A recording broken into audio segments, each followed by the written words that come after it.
হেই বন্ধুরা, good morning. Welcome to my channel Tanay football update. চলো কিছু নতুন আপডেট দিয়ে এই ভিডিওটা শুরু করা যাক।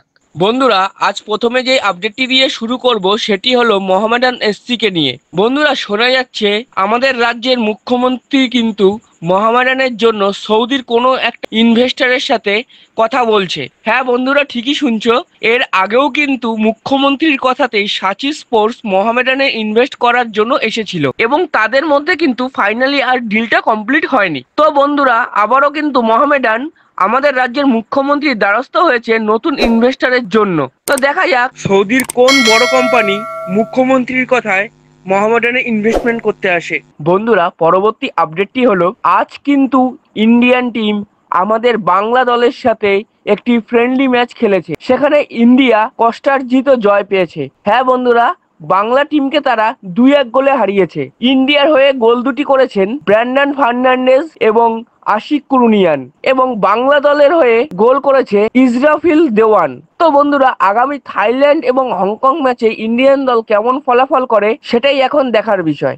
বন্ধুরা, পরবর্তী আপডেটটি হলো এক্সট্রা টাইম বাংলা নিউজ অনুযায়ী মোহনবাগান কিন্তু আগামী জুলাই মাসে শুরু হতে যাওয়া ডুরান্ড কাপ এবং সিএফএল এ তাদের যুব দল খেলাবে। হ্যাঁ বন্ধুরা, ঠিকই শুনছো। এবং আইএসএল, এসিএল 2 ও জানুয়ারিতে শুরু হতে যাওয়া সুপার কাপে তাদের মূল দল খেলাবে, কারণ পরবর্তী মরশুমে যেন এসিএল 2 এর রাস্তাটা তারা সুরক্ষিত করতে পারে। বন্ধুরা, এই নিউজটা নিয়ে তোমাদের কি বক্তব্য আছে অবশ্যই কিন্তু কমেন্ট করে জানাও। বন্ধুরা, পরবর্তী আপডেটটি হলো বেঙ্গালুরু এফসির ডিফেন্ডার রাহুল ভেকেকে নিয়ে।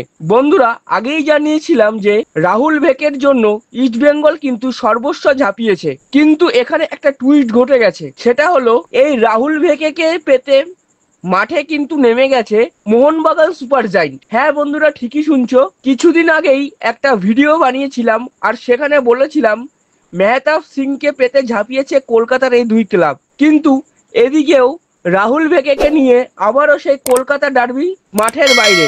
তাহলে বন্ধুরা, দেখা যাক শেষ পর্যন্ত মাঠের বাইরের এই ডার্বিটা কে জেতে। এই নিউজটা নিয়ে তোমাদের কি বক্তব্য আছে অবশ্যই কিন্তু সেটা কমেন্ট করে জানাও। বন্ধুরা, এই ছিল আজকের আপডেট। যদি ভিডিওটা ভালো লেগে থাকে তাহলে লাইক, কমেন্ট, শেয়ার করো এবং চ্যানেলটা অবশ্যই সাবস্ক্রাইব করো, এবং আমার ফেসবুক পেজ ও ইনস্টাগ্রাম আইডিটা ফলো করে রাখো সবার আগে আপডেটগুলি পাওয়ার জন্য। জয় হিন্দ, জয় ভারত।